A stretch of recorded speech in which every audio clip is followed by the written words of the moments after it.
Last लेक्चरमध्ये आपण percentage composition topic बघत होतो की percentage composition is nothing but amount of constituent element present in 100 gram of given compound. म्हणजे काय बाळा की आपल्याला एखादा कंपाऊंड जर दिला 100 ग्रॅम्स तर त्या 100 ग्रॅम कंपाऊंड मध्ये तो जो कंपाऊंड बनला ज्या एलिमेंट पासून त्या एलिमेंटचं मास किती, it is called as percentage composition. मग आपण काही पर्सेंटेज कंपोजिशन फाइंड केलं. मला वाटतं आपण पर्सेंटेज कंपोजिशन फाइंड केलं कार्बन डायऑक्साईडचं. पर्सेंटेज कंपोजिशन आपण सल्फ्युरिक ॲसिडचं फाइंड केलं. Let's find percentage composition of phosphoric acid. Phosphoric acid has molecular formula H3PO4. मग याचं पर्सेंटेज कंपोजिशन काढायचं. म्हणजे काय काढायचं की आम्हाला जर फॉस्फरिक ॲसिड दिला 100 grams, out of those 100 grams of phosphoric acid how many grams of hydrogen, how many grams of phosphorus or how many grams of oxygen is present is called as percentage composition. त्याला म्हणायचं बा percentage composition. मग त्यासाठी आपण फॉर्म्युले derive करून घेतले तर नाही का त्यासाठी एक फॉर्म्युला बनवला आपण की ज्याच्यामध्ये हायड्रोजन फॉस्फरस ऑक्सिजन आहे. तर आपण काय म्हणतो पर्सेंटेज कंपोजिशन बाय हायड्रोजन किंवा percentage by mass. Percentage bye mass of hydrogen. त्या कंपाऊंड मध्ये हायड्रोजन किती तर फॉर्म्युला आपल्याकडे काय मास ऑफ हायड्रोजन.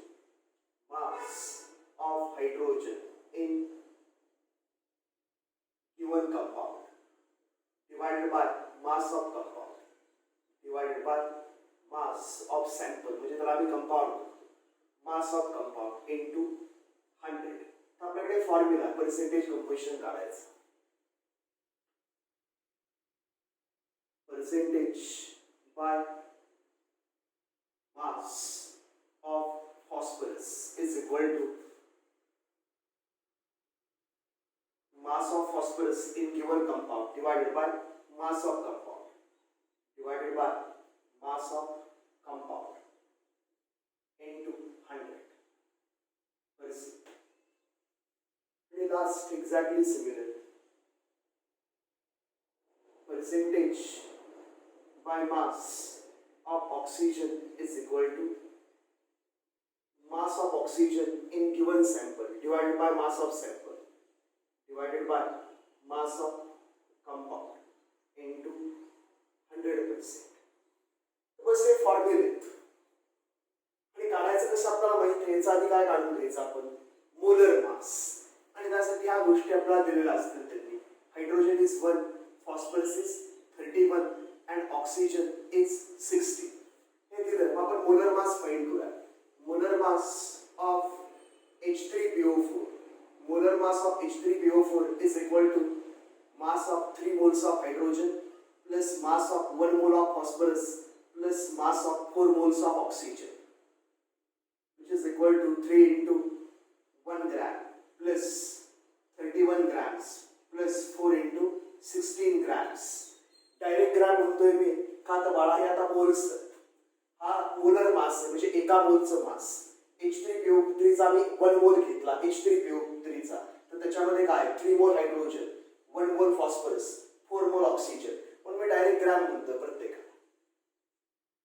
तर बाळा 3 gram hydrogen is 3 gram plus phosphorus is 31 gram plus 4 into 16 oxygen is 64 gram.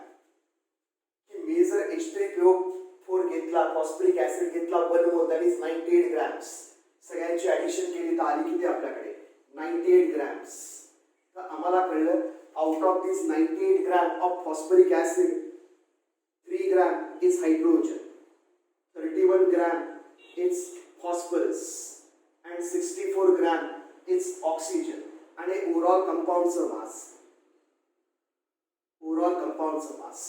Direct तिकडे लिहूया. आता परत काही खाली लिहायला नको. आधी लिहायचं आपण तसं 98 gram of phosphoric acid contains 3 gram of hydrogen 31 gram of phosphorus and 64 gram of oxygen. तुम्हाला लिहायचं असेल तर तू लिही की 98 gram of phosphoric acid always contains 3 gram of hydrogen 31 gram of phosphorus and 64 gram of oxygen. आणि मग हे फॉर्म्युले simple example कचरा एक्झाम्पल बाळा फाइंड पर्सेंटेज कंपोजिशन. याच्यापेक्षा कचरा आयुष्यात काहीच असू शकत नाही. का तर तुम्ही फक्त काय करता काहीच करत नाही तुम्ही. हे तर काढायचं आपल्याला माहितीच आहे. आणि याच्यावर आपल्याला टोटल मास मिळतं एका मोलचं, प्रत्येक एलिमेंटचं मास मिळतं. संपलं. त्या फॉर्म्युल्यात टाकायचं की ज्याचा मास त्याला कंपाऊंडच्या मासने डिवाइड करायचं इंटू 100, ज्याचं मास त्याला कंपाऊंडच्या मासने डिवाइड करायचं इंटू 100, ज्याचं मास त्याला कंपाऊंडच्या मासने डिवाइड करायचं इंटू 100. Simple example. अजून काय कळायला पाहिजे तुला? इट इज इक्वल टू, चलो, mass of hydrogen in given sample 3 grams, 3 divided by mass of sample 98 grams into 100. 3 ने मल्टीप्लाय करून टाकूयात बाळा. 300 ने 3 ला 300 divided by 98. आता माहितीच आहे काय बघायचं ते, लॉग टेबल. पुढे लॉग टेबल बघायचा. लॉग टेबल नीट बघायचा. छोट्या छोट्या रोज असतात, इकडे तिकडे रोज कॉलम झाला की संपलं. मला दिसत नाही म्हणून मी झूम करण्यासाठी टॅब मध्ये बघतो. बाकी काय मला 30चा 0 मध्ये, 30चा आपण 0 मध्ये बघा. कॅरेक्टरिस्टिक फाइंड करा. 1 2 3 म्हणजे कॅरेक्टरिस्टिक आली 2, 2.477 मायनस 98, कॅरेक्टरिस्टिक आली 1 आणि 98चा 0 मध्ये, 98चा 0 मध्ये बघूयात. 98 नेक्स्ट पेज वरती. 98चा 0 मध्ये 9912, 9912, 9912. तर बाळा हे डिव्हिजन आहे. लॉग हे डिव्हिजन आहे. मग लॉगची काय करणार आपण? सबट्रॅक्शन. आणि करून टाका मग. 11 minus 2 9, 1 carry over. 7 minus 2 5, 7 minus 9 म्हणजे 17 minus 9, 17 minus 9 means 8.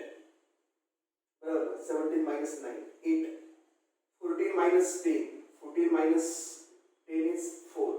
2 minus 2 0. 0.48 चा 59 मध्ये अँटी लॉग. हे लॉग ऑफ x मिळालं बाळा. आता x फाइंड करायचा आहे, त्याचा अँटी लॉग बघावं लागेल. तर 0.48 चा 59 मध्ये 0.48 चा 5 आणि 9 मध्ये 6 म्हणजे 3061, 3061, 3061 हे मिळाले बाळा अँटी लॉगचे 4 डिजिट्स. पहिला डिजिट नंतर डेचा decimal into 10 raised to this power 0, 10 raised to 0 means 1. आपला एवढंच आन्सर मिळालं 3.061. तर पर्सेंटेज मिळालं 3.061%. ते मिळालं पहिलं आन्सर बाळा. Hydrogen is 3.061% in a phosphoric acid. आणि मला लॉगची प्रॅक्टिस करायची. परत रडायचं.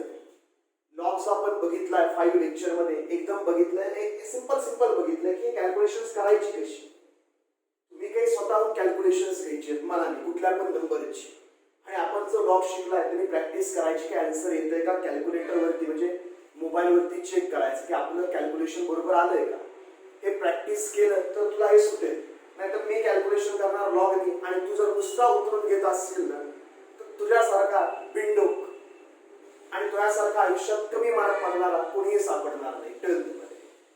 बघ तू गंमत काय होते. तुझे लॉग डायरेक्ट उतरले असतील आता माझे लिहिलेले, स्वतः बघितलेले नसतील लॉग टेबल मध्ये. You are finished. हे लिहून ठेवतो मागच्या पानावर की आपलं करिअर फिनिश झालंय आज सुरू व्हायच्या आधीच 11th 12th मध्ये. तुम्ही ठरवायचं. It is equal to mass of phosphorus 31 divided by mass of compound, तिथं आमचं फिक्स 98 into 100. तो बाळा 31 ला 100 ने मल्टीप्लाय करून डिवाइडेड बाय 98. चला लॉग बघूयात. लॉग बघूयात बाळा.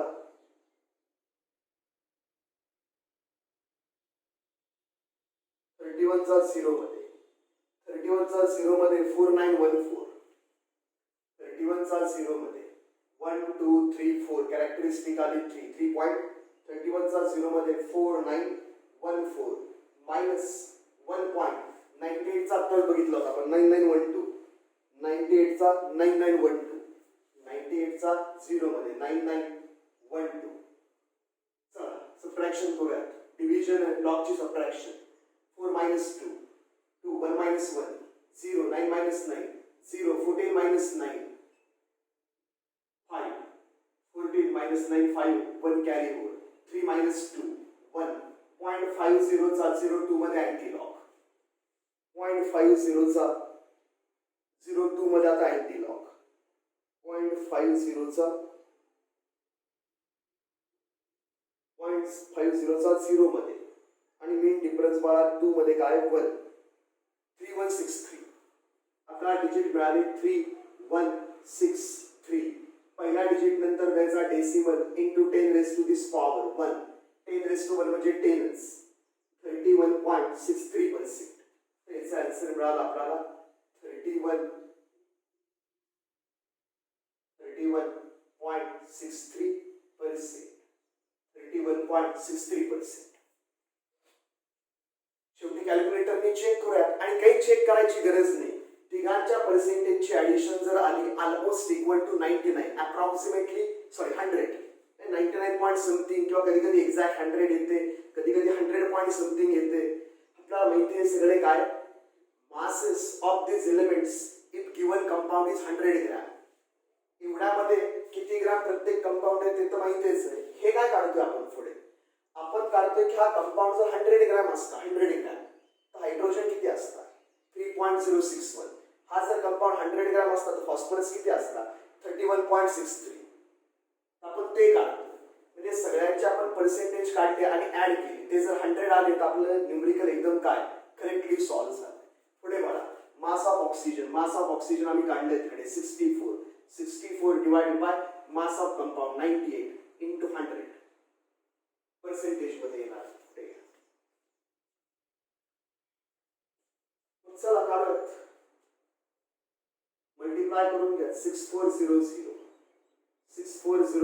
डिवाइडेड बाय 98 3.64 चा 0 मध्ये लॉग 64 चा 0 मध्ये log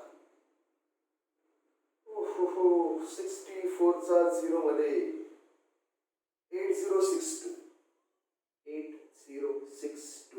minus 1.9912 2 minus 2 0 6 minus 1 5 10 minus 9 10 minus 9 is 1 18 minus 10 8 3 minus 2 1 0.81 चा 5 0 मध्ये अँटीलॉग म्हणजे 0.81 चा फक्त 5 मध्ये बघणार अँटीलॉग बाळा फक्त मॅन्टिसचा बघतो पुढच्या नंबरचा नाही इट इज अ कॅरेक्टरिस्टिक अँटीलॉग मध्ये 0.81 चा 5 मध्ये 0.81 चा 5 मध्ये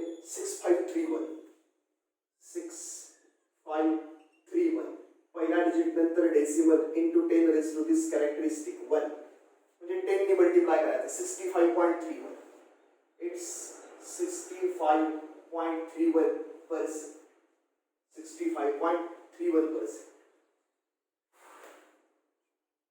चलो तिघांचे ऍडिशन करून बघू की 100 येते का पहिलं काय मिळालं आपल्याला 3.061 दुसरा काय मिळाला आपल्याला 31.63 आणि एक मिळाला आपल्याला 65.31 1 6 plus 3 9 9 plus 1 10 6 plus 4 10 3 plus 1 4 4 plus 5 9 9 plus 1 10 6 plus 4 10 exact आपल्याला ऑलमोस्ट 100 मिळालं म्हणजे 100 ग्रॅम जर दिला फॉस्फरिक ऍसिड तर प्रत्येक एलिमेंटचं मास असेल एवढं जे काढलंय त्याला काय म्हणायचं पर्सेंटेज कंपोजिशन तर असं तुम्ही फाइंड करायचं आता एक दोन न्यूमरिकल मी केली जस्ट प्रॅक्टिस साठी फक्त मी कॅल्क्युलेटर वरती काढेल पर्सेंटेज काय आता वेळ जातोय जास्त लॉग टेबल मध्ये म्हणून तुम्ही घरी काढून टाका पर्सेंटेज सगळ्यांचे असे काढायचे मी तुम्हाला काही कंपाऊंड्स देतो मग तुम्ही आन्सर काढा सगळ्यांचे लॉग टेबलनी आणि बघा किती येतंय जास्त काही घेत बसत नाही आता याच्यामध्ये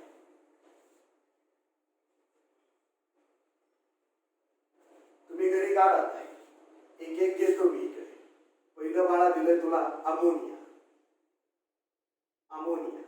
आणि तुला जे पण काही पाहिजे ते प्रत्येकाचे मासेस मी देतो तुला अमोनियाचा मॉलिक्युलर फॉर्म्युला दिला second urea is NH2CO NH2 तू लिहिताना काय लिहिणार अशा टाइप मध्ये N2H4CO नाही तू म्हणशील आता नायट्रोजन असं लिहिलंय टोटल फाइंड करायचं रे मॉलिक्युलर फॉर्म्युला मध्ये युरिया तिसरा बाळा सपोज तुला दिला एखादा नायट्रिक ऍसिड नायट्रिक ऍसिड कोण आपलं HNO3 नायट्रिक ऍसिड. अजून काय देऊ तुला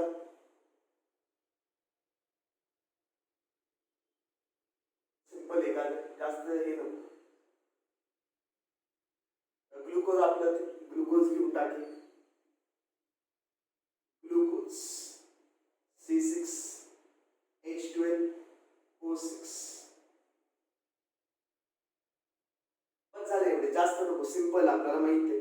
आणि ॲटॉमिक मासेस दिले असतील. N14, H is equal to 1, carbon is equal to 12, oxygen is equal to 16. संपलं, बाकी कशाची गरज पडते. काय करायचं, सगळ्यांची मोलर मासेस फाइंड करायची आणि प्रत्येक एलिमेंटचं जे काही टोटल मास येईल याच्यामध्ये दिसतं आपल्याला. युरियामध्ये नायट्रोजनचं टोटल मास किती असणार, 28 grams. 14 into 2 28, 4 gram, 12 gram, 16 gram. याचं मास येणार 28 डिवाइडेड बाय 60 into 100. याचं येणार 4 ग्रॅम डिवाइडेड बाय 60 into 100. याचं येणार 12 डिवाइडेड बाय 60 into 100. याचं किती येणार बाळा, 16 डिवाइडेड बाय 60 into 100. झालं पर्सेंटेज कंपोजिशन सगळ्यांचं. याचं बाळा 14 आणि हा 3 gram. 14 plus 3 gram 17 gram. 14 divided by 17 into 100. 3 divided by 17 into 100. सगळ्यांचं सांगून टाकतो तुला. याचं बाळा 1 gram. 14 gram 16 into 3 48 gram. 48 gram plus 14 gram plus 1 gram 63 gram. 1 gram divided by 63 gram into 100. 14 gram divided by 63 gram into 100. 48 divided by 63 into 100. It's 6 into 12 72. 12 gram 72 plus 12 gram plus 6 into 16 96. 96 plus 12 plus 72 180.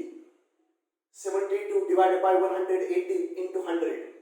12 divided by 180 into 100. 96 divided by 180 into 100. प्रत्येकाचं percentage composition तू find करायचं. आता प्रत्येकाचं percentage composition मी काही जास्त घेत बसत नाही इकडे, कारण हे कचरा आहे, सिंपल आहे. पर्सेंटेज कंपोजिशन सगळ्यांचे कंपोजिशन फाईंड करायचे आजच्या आज सगळ्यांचे. कशाने, लॉग टेबल. मला मेसेज करायचा किंवा आपल्या ग्रुपवरती टाकायचे, व्हॉट्सअपवरती. पर्सनल मला करत बसायचं, आपल्या व्हॉट्सअपच्या ग्रुपवरती टाकायचं एक इमेज घेऊन की बाळा हे आले माझे पर्सेंटेज कंपोजिशन. चल, ते पर्सेंटेज कंपोजिशन म्हणजे काय, एकदम एक सिंपल फंड आहे. आता जरा घेतो लॉज ऑफ केमिकल कॉम्बिनेशन. एक थेरॉटिकल पोर्शन आहे, laws of chemical combination. Chapter मध्ये स्टार्टला बऱ्याच जणांना वाटलं असेल की यांच्याकडे टेक्स्टबुक आहे, हा लॉज घेणार आहे का नाही, किंवा ह्या वर्षी पोर्शन मधून कट केलेत लॉज म्हणजे हा बहुतेक घेणारच नाही. तर कचरा लॉज आहे, पोर्शन मध्ये असू नाही तर नसू तरी काही आपल्या आयुष्यात जास्त फरक पडत नाही, पण सिंपल फंड आहे, इग्नोर करण्यासारखे काही नाहीये. Laws of chemical combination. Laws of chemical combination. Laws of chemical combination.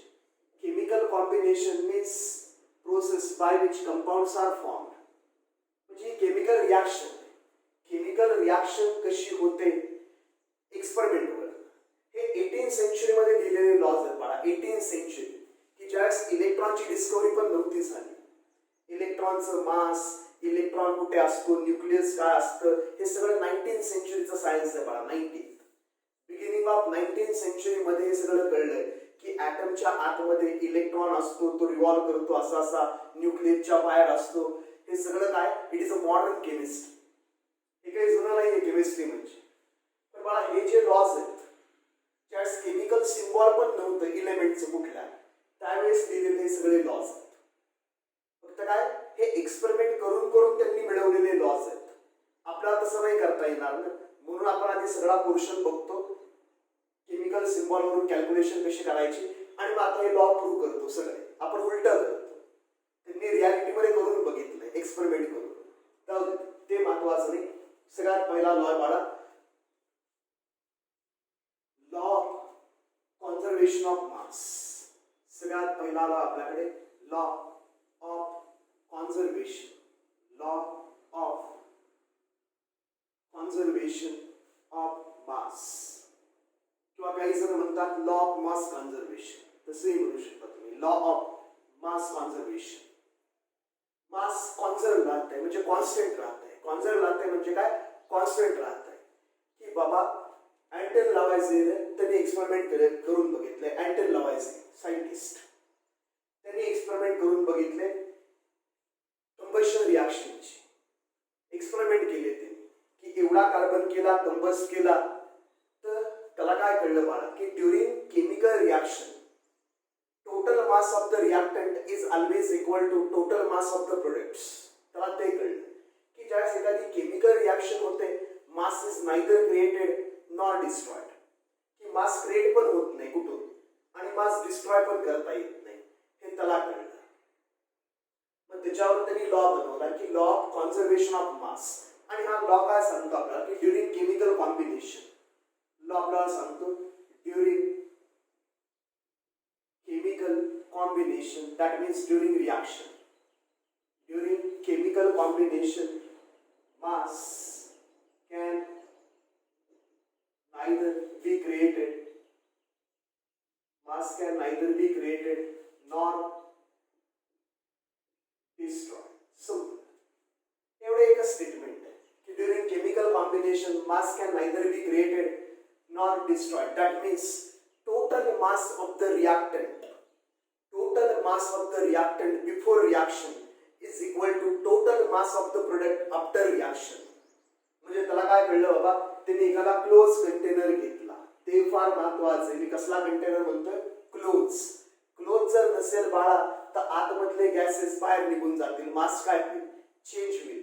Close जर नसेल आणि रिॲक्शन मध्ये एखादा गॅस तयार होत असेल तो गॅस बाहेर निघून जाईल, मास किती? झिरो. कंटेनरचा मास येईल फक्त हातात. म्हणून बाळा आपण म्हणलं की क्लोज कंटेनर, की आपल्याकडे सपोज गॅशियस रिॲक्टंट असेल, आपल्याकडे सपोज गॅशियस प्रोडक्ट बनत असेल तर ते बाहेर जाऊ नये किंवा बाहेरचं एखादं एक्स्ट्रा आत येऊ नये. काय जे असेल ते रिॲक्टंट आणि प्रोडक्ट मध्ये असेल तर आपण काय केलं, before start of the reaction reactant घेतले. Before start of the reactant घेतले एका स्केलवरती आणि त्याचं मास मेजर केला आपण बाबा की 10 grams. Mass of the reactant before reaction. आणि रिॲक्शन कंप्लीट झाली की these reactants gets converted into products. हा जो कंटेनर आहे त्याच्यामध्ये हे रिॲक्टंट्स प्रोडक्ट्स मध्ये कन्वर्ट होणार आणि प्रोडक्ट्स मध्ये कन्वर्ट झाले की परत आपण त्याचं मास मेजर करणार आणि मास आपल्याला मिळालं 10 ग्रॅम. म्हणजे त्याला पण रिपिटेटिव्हली असले एक्सपेरिमेंट तो करत गेला. त्या रिपिटेटिव्ह एक्सपेरिमेंट मध्ये त्याला कळलं बाळा की क्लोज कंटेनर मध्ये मी ज्यावेळेस रिॲक्शन करतो त्यावेळेस मास जे आहे ते काय राहतंय? कॉन्स्टंट. मास चेंजेस होत नाही. आणि म्हणून बाळा आपण आजच्या डेटला दोन्ही साईडला ॲटम्स काय करतो? बॅलन्स करतो. म्हणून आम्ही रिॲक्शनच्या दोन्ही साईडला केमिकल रिॲक्शन मध्ये ज्यावेळेस आपण केमिकल रिॲक्शन लिहितो युजिंग सिम्बॉल्स ऑफ एलिमेंट्स, त्यास आपण दोन्ही साईडला नंबर ऑफ ॲटम्स काय करतो? बॅलन्स करतो. का करतो? दोन्ही साईडला जर आपण ॲटम्स बॅलन्स केले तर ऑटोमॅटिक दोन्ही साईडला नंबर ऑफ ॲटम्स राहणार आहे सेम, तर दोन्ही साईडला मास पण काय येणार आहे? सेम. म्हणून बाळा करतो आपण रिॲक्शन बॅलन्स का करतोय? हा लॉ. हे एक्सपेरिमेंटली लोकांना कळलं की total mass of the reactant before reaction is always equal to total mass of the products formed. फक्त रिॲक्शन कशामध्ये करायची? क्लोज कंटेनर मध्ये. बाळा एखाद्या एक्झाम्पलने आपण हा दाखवूया law of conservation of mass. आणि हे आम्हाला काय सांगतं? Law of conservation of mass for complete reaction. हे आम्हाला सांगतं for complete reaction. When reaction is complete, that means none of the reactant is limiting or excess. त्याला आपण complete reaction म्हणलं बाळा. For complete reaction, total mass of the reactants before reaction, total mass of the reactants before reaction is always equal to total mass of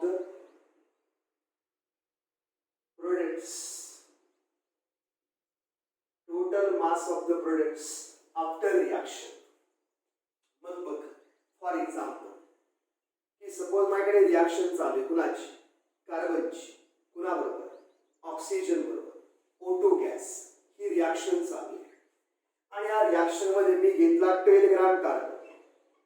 आपण घेतला 10 gram carbon आणि आपण घेतला 32 gram oxygen. त्या रिॲक्शन मध्ये आपण काय केलं? 12 ग्रॅम कार्बन घेतला, 32 ग्रॅम ऑक्सिजन घेतला आणि ही रिॲक्शन स्टार्ट झाली टू प्रोड्यूस CO2 गॅस. तुम्हाला total mass of the reactants before reaction ते काय आलं? Sum of masses of reactants किती आहे? 12 ग्रॅम कार्बन घेतला आणि अजून काय घेतला? 32 ग्रॅम ऑक्सिजन घेतला. आपल्याकडे काय मिळालं? 44 gram. and sum of masses of products after completion of reaction. Reaction complete झाल्यानंतर जे बनतंय त्याचं मास किती असेल? आता आम्हाला स्टॉइकियोमेट्री वरून कळतं की हा 1 मोल घेतला 12 ग्रॅम, हा 1 मोल घेतला 32 ग्रॅम ऑक्सिजन 16 into 2 32, तर हा 1 मोल फॉर्म झाला. मग आम्ही म्हणणार 12 प्लस 32 किती? 44 ग्रॅम्स. हे किती बनलं? 44 ग्रॅम्स. मग 44 grams.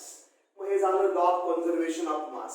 Some of masses of reactants before reaction is equal to sum of masses of products after reaction. ते जे वरती लिहिलंय त्याला तुम्ही असेही लिहू शकता. Sum of masses, sum of masses of reactants. हे कधी बाळा? Before reaction. आता ही एक कंप्लीट रिॲक्शन आहे. Is always equal to sum of masses of products कधी? After reaction.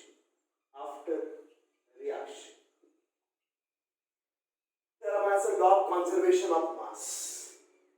की जेवढे तुम्ही घेतले रिॲक्टंट्स त्यांचं टोटल मास आणि जेवढे पुढे प्रोडक्ट्स फॉर्म होणार आहेत त्यांचं टोटल मास काय येणार आहे? सेम. कधी बाळा? कधी पण नाही. when reaction is a complete reaction, when none of the reactant is present in excess. when none of the reactant is present in excess त्याला म्हणायचं law of conservation of mass. Simple आहे. आणि suppose तुझ्याकडे जर reaction incomplete टाइपची असेल, reaction जर incomplete टाइपची असेल, if one of the reactant is a limiting reactant or if one of the reactant is an excess reactant, then we know that such reactions are not complete reactions because limiting reactant gets finished, it gets completely consumed and production of products is stopped, but the excess reactant, some part of that excess reactant remains unreacted at the end of reaction. हे पण आपल्याला काही माहित आहे. आता बघ, for incomplete reaction, for म्हणून स्टॉइकियोमेट्री शिकवून घेतलेली आधी. फॉर इनकम्प्लीट रिॲक्शन हे जर आधी शिकवलं असतं तर काही कळलं असतं का? शिकलं असतं का खालून मासेस कुठनं लिहिले? फॉर इनकम्प्लीट रिॲक्शन सपोज आता कन्सिडर कर कार्बनची रिॲक्शन चालू आहे O2 गॅस बरोबर टू प्रोड्यूस CO2 गॅस. आणि आता बघ स्टार्ट ऑफ रिॲक्शन. स्टार्टला तुला काय दिलंय? स्टार्टला तुला हा दिलाय आपण म्हणा 20 ग्रॅम्स. हा मला दिलाय 20 ग्रॅम्स. हा मला दिलाय 32 ग्रॅम्सच. आणि हा स्टार्टला तर नव्हताच. At the end of reaction आता बघ कोण किती असेल. आणि नसेल जर सांगता येत तर बाळा मुश्किल आहे तुझं. आता बघ स्टॉइकियोमेट्री मध्ये आहे का? स्टॉइकियोमेट्री मध्ये आहे? नाहीये स्टॉइकियोमेट्री. आम्हाला माहिती आहे स्टॉइकियोमेट्री मध्ये हे होतं मगाच की बाबा ऑक्सिजन हा जर 1 मोल दिला तर हा पण किती लागतो? 1 मोल. आणि हा पण किती प्रोड्यूस होतो? 1 मोल. लकीली या रिॲक्शनची स्टॉइकियोमेट्री 1:1:1 आहे. 1 मोल म्हणलं तर सगळ्यांच्या आपण मोलर मासेस लिहितो की हा जर 12 ग्रॅम असेल तर हा लागतो किती?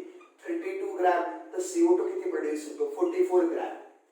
मग आम्हाला स्टॉइकियोमेट्रिक अमाउंट सांगतात की ऑक्सिजन जर 32 ग्रॅम असेल, ऑक्सिजन जर 32 ग्रॅम असेल तर कार्बन 12 ग्रॅमच लागतो. आता ऑक्सिजन 32 ग्रॅमच दिलाय पण कार्बन किती दिलाय?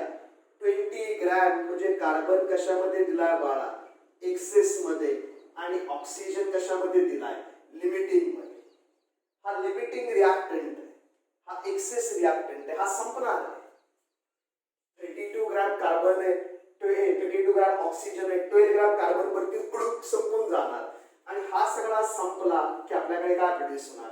44 gram carbon dioxide, 32 gram oxygen, 12 gram carbon बरोबर रिॲक्शन करणार कंप्लीट. नसेल लक्षात येत तर काय बघायचं आधीच्या लेक्चर मधलं लिमिटिंग एक्सेस रिॲक्टंट बघायचं. कारण मोलचा अभ्यास एकदम शांत डोकं लावून करावा लागतो. ते जे आपण पुढ्या मारत फॉर्म्युला बेस करतो ते नाही चालत केमिस्ट्रीत, प्रचंड फाटते. काय त्यामुळे काय मीठ बघायचं की आम्हाला स्टॉइकियोमेट्रिक अमाऊंट आम्हाला माहिती आहे की मला 12 ग्रॅम 32 ग्रॅम ऑक्सिजन दिला. that 32 gram of oxygen completely reacts with 12 gram of carbon, and once oxygen is finished production of CO2 is stopped. आणि हा 32 ग्रॅम याच्यात 12 ग्रॅम बरोबर रिॲक्ट झाला तर पुढे CO2 किती बनणार फक्त 44. तर आता आपल्याकडे at the end of reaction CO2 किती बनणार आहे फक्त 44 ग्रॅम एवढा बनणार आहे. आणि ऑक्सिजन तर शिल्लकच राहणार नाही का आता हा कोण आहे लिमिटिंग, तर हा शिल्लक राहणार नाही. शिल्लक राहणार नाही म्हणजे हा सगळा कन्झ्युम झाला. पण बाळा कार्बन सगळा नाही रिॲक्शन करणार. कार्बन किती रिॲक्शन करणार आहे 12 ग्रॅमच. 8 ग्रॅम काय राहणार शिल्लक. 8 ग्रॅम आहे हा काय राहणार आहे शिल्लक राहणार आहे. It is remain unreacted. आणि असले आपण न्यूमेरिकल्स केलेत बाळा. In following reaction find which of the reactant is limiting reactant, which is excess reactant, and also find amount of excess reactant remain unreacted. अशा टाइपचे आपण न्यूमेरिकल्स केले आणि त्याच्यावरती बेस्ड मी हे लिहिलंय. तर ते न्यूमेरिकल साठी परत सोडव नसेल कळत तर. आणि मग हे बघ मग आता काय कळलं तुला. आता हा लॉ असा लिहिता येईल का आपल्याला. Total mass of the reactants before reaction. Total mass of the reactants before reaction किती आलं 20 + 32 52 gram is equal to total mass of the products after reaction 44 grams. नाही का तर रिॲक्शन कसली आता इनकम्प्लीट रिॲक्शन. आणि रिॲक्शन जर इनकम्प्लीट असेल तर जे रिॲक्टंट एक्सेस मध्ये they remains unreacted at the end of reaction. तर त्यावेळेस आम्ही काय लिहितो त्यावेळेस आम्ही अशा टाइप मध्ये लिहितो सम of masses of reactants before reaction is equal to sum of masses of products after reaction plus masses of reactants remain unreacted. Sum of masses of reactants remain unreacted. आता masses of reactants before reaction. Reaction सुरू व्हायच्या आधी रिॲक्टंटचे masses किती होते 20 + 32 grams is equal to sum of masses of products after reaction 44 grams plus mass of reactant plus mass of reactants remain unreacted 8 gram. म्हणजे आपण total mass आधी किती घेतला होता 52 ग्रॅम. आणि रिॲक्शन संपली तरी पण कंटेनरचा मास किती आहे 44 + 8 52 ग्रॅम. ह्याला म्हणायचं बाळा लॉ ऑफ कॉन्झर्वेशन. रिॲक्शन तुझी कंप्लीट असू देत किंवा रिॲक्शन तुझी इनकम्प्लीट असू देत, mass can neither be created nor destroyed during chemical reaction. आणि एक्सपेरिमेंटली कळलं लोकांना म्हणून आपण उलट करतोय. आपण रिॲक्शन बॅलन्स करतोय. आपण ही सगळी कॅल्क्युलेशन रिव्हर्स करतोय उलट त्यांच्या अपोजिट. त्यांना एक्सपेरिमेंट करून कळलं बा की रिॲक्शन तुझी काही असू दे कंप्लीट किंवा इनकम्प्लीट माहित नाही, but total mass of the reactants is equal to total mass of the products. पण आपण असं कधी म्हणतो when reaction is a complete reaction. Total mass of the reactants before reaction is equal to total mass of products after reaction when reaction is a complete reaction.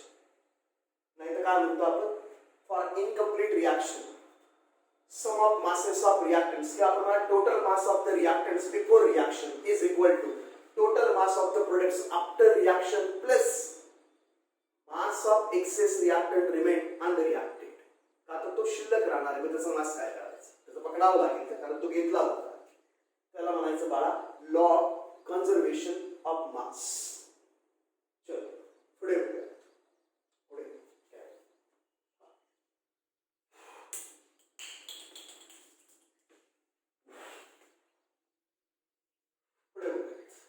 मिनिटात झालं lecture.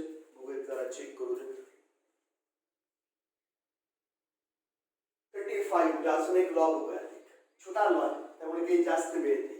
एक 10 minutes मध्ये law बघूया. Second law मला वाटतं law दिला होता Joseph प्रोस्टने. Law of definite composition.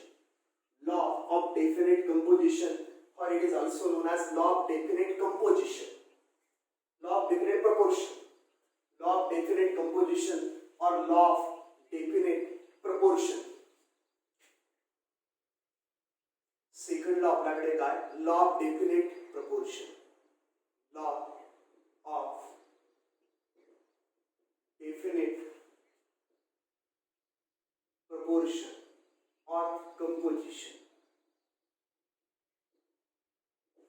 Law of definite proportion or law of definite composition. Law काय म्हणतोय बघ? स्टेटमेंट. स्टेटमेंट म्हणतोय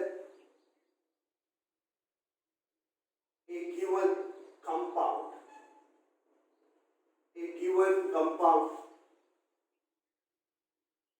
always contains exactly. A given compound always contains exactly the same proportions of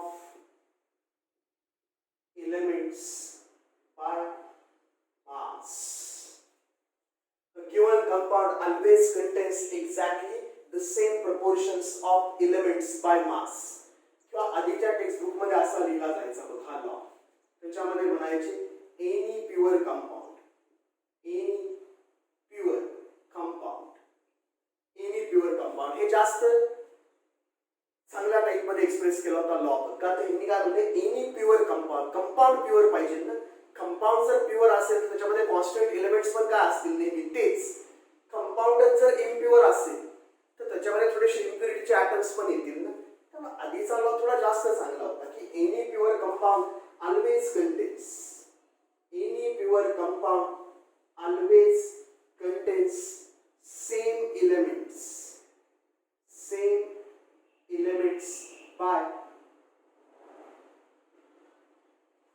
elements by fixed proportion किंवा definite or fixed proportion by weights. म्हणजे आताच त्याला आपण मास म्हणतो. एलिमेंट्स बाय वेट म्हणा किंवा मास म्हणा काही फरक पडत नाही. ऍक्च्युली थोडा फरक पडतो वेट म्हणलं की ते प्लेस टू प्लेस चेंज होतं. पण थिओरिटिकली त्याचं मीनिंग थोडंसं सेम. प्रॅक्टिकली ते चेंज होणार आहे. Place to place weight change होणार पण मास रिमेन्स कॉन्स्टंट. तर आपण सध्या म्हणा any pure compound always contains same elements by definite or fixed proportion by weights. Fixed proportion by weights किंवा मास.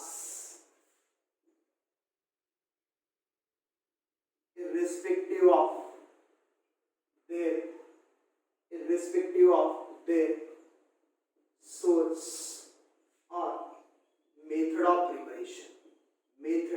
of preparation. लॉ एकदम सिंपल आहे. मीनिंग लॉ एकदम सिंपल आहे. लॉ काय म्हणतोय बघ तुला? A given compound always contains exactly the same proportions of elements by mass. म्हणजे कुठला पण आम्ही कंपाऊंड घेतला, कुठला पण pure compound, that pure compound always contains exactly the same elements. म्हणजे आम्ही कधी पण वॉटर घेतलं. आता बघ माझ्याकडे कंबशन रिएक्शन आहे. सपोज आपण म्हणा की आपल्याकडे CH4 आहे. त्याची रिएक्शन आम्ही केली बाबा O2 बरोबर आमच्याकडे काय प्रोड्यूस झालं? CO2 गॅस प्लस आमच्याकडे काय प्रोड्यूस झालं? Twice H2. आमच्याकडे वॉटर प्रोड्यूस झालं. किंवा माझ्याकडे न्यूट्रलायझेशन रिएक्शन आहे. आमच्याकडे NaOH होता. त्याची रिएक्शन आम्ही कोणाबरोबर केली? H2SO4 बरोबर आणि आमच्याकडे काय प्रोड्यूस झालं? एक सॉल्ट प्रोड्यूस झाला NaHSO4 प्लस वॉटर प्रोड्यूस झालं H2. किंवा आमच्याकडे डायरेक्ट म्हणा की एखादा नॅचरल सोर्स आहे वॉटरचा. नॅचरल सोर्स आणि नॅचरल सोर्स पासून आपल्याला काय मिळालं? H2 कुठून पण प्युअर फॉर्म मध्ये. हा लॉ म्हणतो इथे इररिस्पेक्टिव्ह ऑफ देअर सोर्स की हा जो प्युअर कंपाऊंड आहे तो तुम्ही कुठून आणलाय? नॅचरल सोर्स मधून आणलाय, एखाद्या रिॲक्शन मधून आणलाय, दुसऱ्या एखाद्या रिॲक्शन मधून आणलाय. मेथड ऑफ प्रिपरेशन की एखाद्या प्युअर कंपाऊंडचा सोर्स किंवा मेथड ऑफ प्रिपरेशन काही असू देत, इररिस्पेक्टिव्ह एखाद्या प्युअर कंपाऊंडचा मेथड ऑफ प्रिपरेशनचा वे किंवा सोर्स काही असू देत, दॅट प्युअर कंपाऊंड कोण water, that pure compound always contains, this pure compound always contains same elements. ह्याच्यामध्ये कधी कार्बन नाही येणार. हा प्युअर कंपाऊंड जर वॉटर घेतला तर वॉटर मध्ये कधीतरी कार्बन आलाय, सल्फर आलाय असं नाही होणार. as long as it is pure.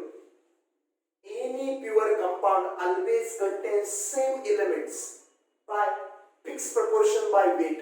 आता आम्ही म्हणतो की हायड्रोजन किती 11.11% by mass and it is 88.89% by mass. लोकांना काय कळतं बाळा की वॉटर कधी पण कुठून पण कसं पण मिळू देत, रिॲक्शन मधून मिळू देत, नॅचरल सोर्स मधून मिळू देत, that pure water is always made up of same elements hydrogen and oxygen and their proportions are fixed. Proportions कुठले? Proportions of elements by mass. म्हणजे पर्सेंटेज कंपोजिशन. की वॉटर कधी पण आम्ही घेतला प्युअर फॉर्म मध्ये, वॉटर कधी पण आम्ही घेतला प्युअर फॉर्म मध्ये, तर वॉटर मध्ये ऑलवेज कोण असतं? Hydrogen, oxygen and their percentage composition is always fixed. Hydrogen is always present 11.11% by mass. Oxygen is always present 88.89% by mass. विषय संपला. म्हणजे काय की बाबा हे जे काही सायंटिस्ट आहेत जोसेफ प्रोस्ट यांनी बाळा एक्सपेरिमेंट करून दरवेळेस बघितलं की कुठला पण प्युअर कंपाऊंड घेतला तर त्या प्युअर कंपाऊंड मध्ये नेहमी तेच एलिमेंट्स असतात, same elements by definite proportion. म्हणजे त्यांचं कंबायनिंगचं प्रपोर्शन पण फिक्स आहे की इकडून आला हायड्रोजन 11.11 ग्रॅम तर तिकडून ऑक्सिजन येतो 88.89 ग्रॅम. दोघं कंबाईन होऊनच दरवेळेस काय बनतं 100 ग्रॅम. कधी पण 100 ग्रॅम वॉटर घेतलं, कधी पण 100 ग्रॅम वॉटर घेतलं, it never contains more or less percentage of hydrogen or oxygen than these values. Exactly. इथे म्हटलंय एक्झॅक्टली हेच प्रपोर्शन मिळतं दरवेळेस. मग तुम्ही म्हणाल मग काय झालं? म्हणून तर बाळा वॉटरला तुम्ही म्हणता H2O. वॉटरला कधी आम्ही HO म्हणत नाही, वॉटरला कधी आम्ही HO2 म्हणत नाही, वॉटरला कधी आम्ही H2O2 म्हणत नाही. का रे बाबा? याच्यामध्ये मासेसचं प्रपोर्शन वेगवेगळं आहे. याच्यामध्ये हायड्रोजन 1 ग्रॅम ऑक्सिजनच्या 16 ग्रॅम बरोबर कंबाईन होतो. याच्यामध्ये हायड्रोजनचा 1 ग्रॅम ऑक्सिजनच्या 32 ग्रॅम बरोबर कंबाईन होतोय. याच्यामध्ये हायड्रोजनचे 2 ग्रॅम्स ऑक्सिजनच्या 32 ग्रॅम्स बरोबर कंबाईन होत आहेत.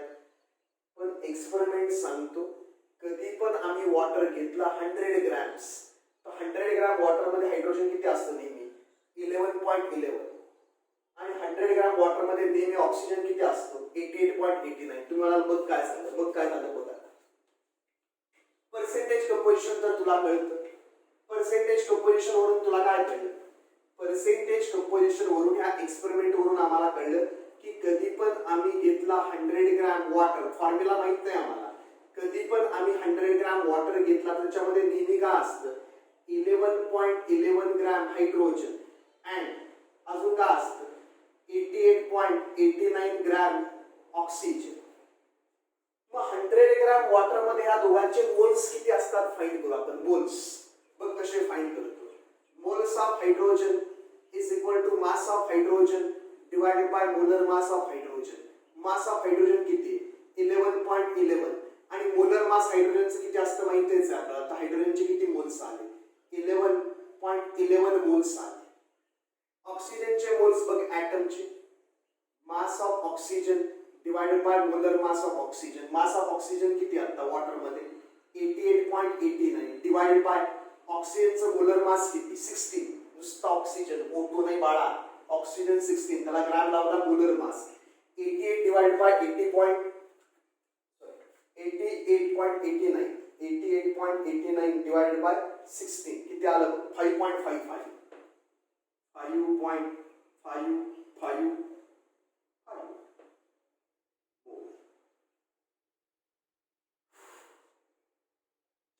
मग आता याच्यावरून काय कळलं बघ, आता मोल्स बघ, रेशो बघ, moles ratio of moles of elements. आता काय कळतंय बघ, 11.11 मोल ऑफ हायड्रोजन requires 5.555 मोल ऑफ ऑक्सिजन. कधी पण वॉटर बनणार आहे. Water is a pure compound which always contains same elements hydrogen and oxygen in same proportions. 11.11%, oxygen is always 88.88%. पण तुम्हाला मी त्याचं सांगतोय की त्याचं ऍप्लिकेशन रिअल लाईफ मध्ये काय, लॉ तर संपला बाळा, तुम्हाला एवढंच लिहायचं, फिनिश. आणि तुम्ही लिहायचं एक एक्झाम्पल. फॉर एक्झाम्पल तुम्ही काय परीक्षेत जर लॉ आला, ह्या वर्षी तर येणार नाही आता, की लॉ ऑफ डेफिनेट प्रपोर्शन, तर तुम्ही काय लिहिणार, हे स्टेटमेंट. आणि मग तुम्ही म्हणणार for example pure water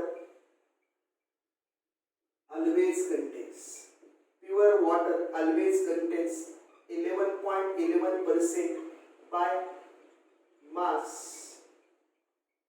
hydrogen and 88.89% by mass oxygen. So याला म्हणायचं लॉ ऑफ डेफिनेट प्रपोर्शन, की एखादा कंपाऊंड घेतला आणि pure, it always contains same elements in same proportion. हे प्रपोर्शन कधीच चेंज होणार नाही, म्हणून वॉटरचा फॉर्म्युला कधीच चेंज होत नाही. म्हणून बाळा आपण कंपाऊंडचे फॉर्म्युले बनवतो, H2O, CO2, हे कुठून बनवतो, ह्या लॉ वरून. आम्हाला आता असलं कळलं की हायड्रोजनचे जर एवढे मोल्स असतील तर एवढ्या मोल्ससाठी ऑक्सिजनचे किती मोल्स लागतात, एवढे. मग हायड्रोजनचा जर 1 मोल असेल तर ऑक्सिजनचा किती लागतो काढून, म्हणजे आपल्याला कंबायनिंग कॅपॅसिटी कळेल ना, की ज्यावेळेस वॉटर बनतं त्यावेळेस याच्या एका मोलला ऑक्सिजनचे किती मोल्स लागतात बघा. मग आपण म्हणत 1 मोल ऑफ हायड्रोजन रिक्वायर्स, आपण म्हणत x mole of oxygen for formation of water. दोन्हीकडे काय घेणार आपण, रेशो. आपल्याला काय मिळालं, 11.11 divided by 1 is equal to 5.555 divided by x. मग x इज इक्वल टू काय आलं तुला, x इकडे गेला, 5.555 डिवाइडेड बाय 11.11 म्हणजे किती आलं बघा, 0.5.